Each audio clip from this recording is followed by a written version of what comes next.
This over here is the M1 MacBook, and this over here is the M5 MacBook. I've actually tested everything else in the middle, M2, M3, and M4. Ever wondered if it's a good time upgrading? Well, I've got some proof that actually it's a really good time for upgrading. But it depends which M device you're actually using. Ever wondered if it's worth upgrading from M2 or M3 or M4? Well, you're in the right video. Let's take a look.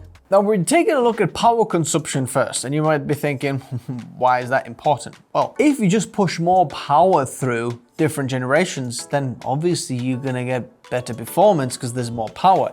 But what if you actually kept the power the same but still got better performance? That means you're innovating, and we want to see if Apple has done that in here. So I've got M1, M2, M3, M4, M5, and the CPU and GPU power drop. M1 and M2, I don't have a GPU power drop because, well, the GPU was pulling around 5 watts, something like that, but Redshift doesn't really work in there, so I can't really measure that so accurately. So we've skipped them, but then seeing the rest of them. So looking at CPU at first, you can see that between 1 and 2, there's quite a big of a jump.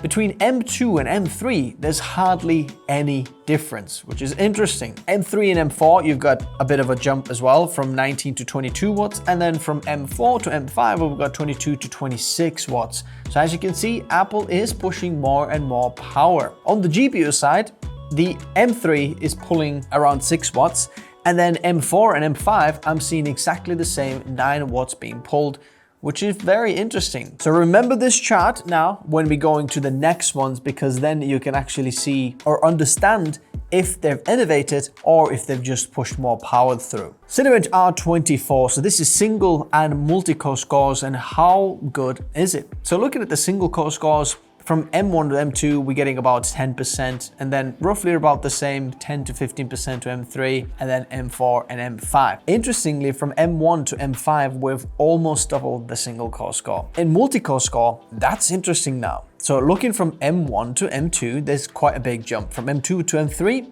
not that big of a jump, but from M3 to M4, a huge jump in there. And then from M4 to M5, another quite a big chunk.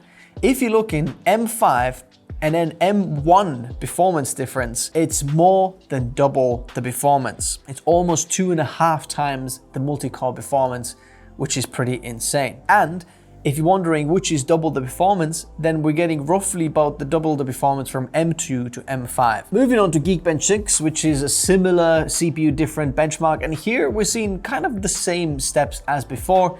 Little bit of an increase in all of them. If you want to dive deeper into all of these, then feel free. Now, Geekbench 6 iGPU. So this is now where we're testing the GPU and how does it perform in OpenCL and Metal scores. Firstly, looking at OpenCL, one interesting thing that I'd like to point out, M2 and M3 are very, very similar. You can see the same in Metal scores. M2 and M3, they're performing within margin of error of each other. So it looks like there hasn't been that much GPU development between M2 and M3. If you're looking at now M5 performance difference, then you can see M4 to M5, there's a huge jump in performance in OpenCL and Metal. Metal a bit bigger than OpenCL, but still huge performance difference. And from M1 to M5, we've more than doubled the performance. I've got some more GPU scores coming later on in this video. But one of the main things about a MacBook is the power on the go. But what if you run out of juice outside, outdoors? Well, this is why I regularly use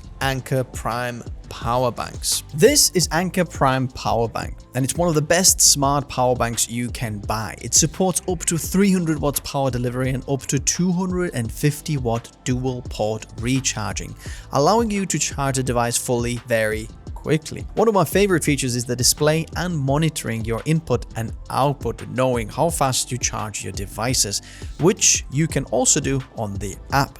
It's flight approved with a huge capacity of 99.75 watt hours or 26,250 milliamperes. You can bring the extra charge anywhere. I also happen to have the previous generation of this same power bank that only goes up to 250 watts, but the new version is actually significantly smaller and lighter while providing even more power. Well, this is possible because of Anker's GaN architecture standing for gallium nitride, plus their Power IQ 4.0 technology, allowing them to smartly distribute power between different devices, making the charging more efficient and faster. Their Active Shield technology performs over 10 million daily temperature checks, making sure a power bank is safe at all times. So what you're seeing here is me charging two laptops, my MacBook Pro and the Asus ProArt P16 plus my Pixel 8 Pro at the same time. This is probably the best portable smart power bank you can buy for your Apple devices or Windows devices. Check out the latest pricing in the video description below. Thanks Anker for sponsoring this part of the video. Adobe Photoshop. We're really testing the single core score and somewhat multi-core score of the CPU, but how fast is it and how well does it perform? From M1 to M2, not that big of a difference. From M2 to M3, a bigger difference. And then from M3 to M4 and M5, roughly about equal amount of a jump. So if you're doing Photoshop, going from M2 to M5 will get you almost double the performance. Pretty much literally double the performance, which is pretty insane. What about video editing? Moving on to Adobe Premiere Pro. Now, in here, I've actually skipped M1 and M2 just because they only had 8 GB of RAM. And the performance really was so poor that you can't even complete the extended test. And it's not worth noting in there that they're just a lot lower down than in here. But from M3, M4 to M5, there's kind of equal steps and it's going very, very well. M5 is roughly about 60 to 70% faster than M3. That's a huge, huge improvement. And if you're looking at the raw extended scores, we're 4 times as good on the M5 than M3. So there's a huge jump from M3 to M5 in terms of performance. GPU effects 43% faster. Apple's innovating very, very well in there. Moving on to DaVinci Resolve, and again, same thing, I left M1 and M2 out just because their performance was so low and sometimes buggy and crashing that I just couldn't really get it to finish because there's 8 GB of RAM as well here. But M3, M4, M5, we've got 16 GB, it works much better.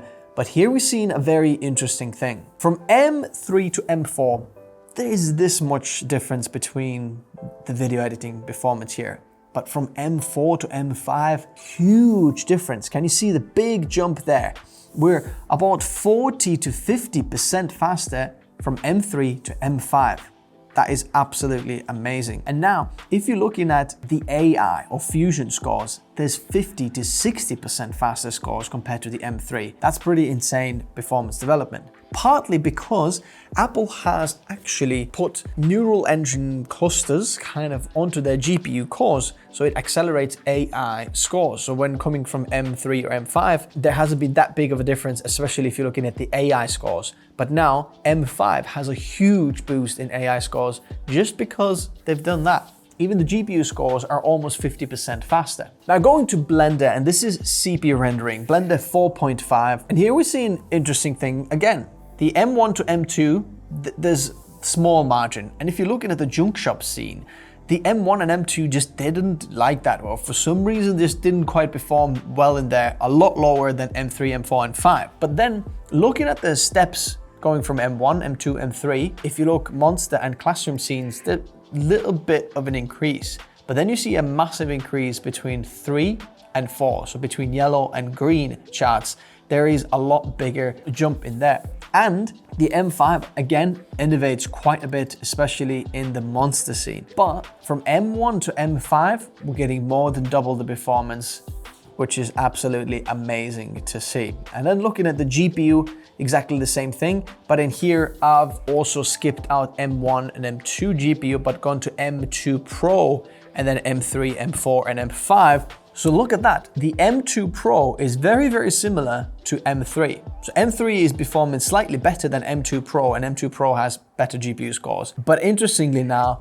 the M4 has got a huge leap in monster scene. In junk shop scene, not that much. Classroom scene, a little bit. But the M5 is a whole other level. It's getting huge performance boost in 3D, probably because of the GPU development. And bear in mind, both of these M4s and M5 have 10-core GPU. So there's not more cores, but just doing better, which is really, really good. In Speedometer 3.0, you can see that M5 is a lot faster than M1, more than double again, and you can see quite equal jumps. But again, we're seeing between M2 and M3, not that big of a jump, but M4 and M5, we're getting, again, bigger steps up in terms of the browser performance. I've got another test here, which is Redshift. It tests the GPU performance. And again, I've taken M2 and M1 out here and having M2 Pro, M3, M4, M5, and you can see M3 Pro is actually slightly faster, but again, the jump goes higher when we're going from red to yellow, and then from yellow to green, you can see M5, really healthy step up there, over 20%. Wait a second, should I be upgrading then from M1 to M5 or not? Before you do that, I highly recommend checking out one of my favorite refurbished lists down in the video description below,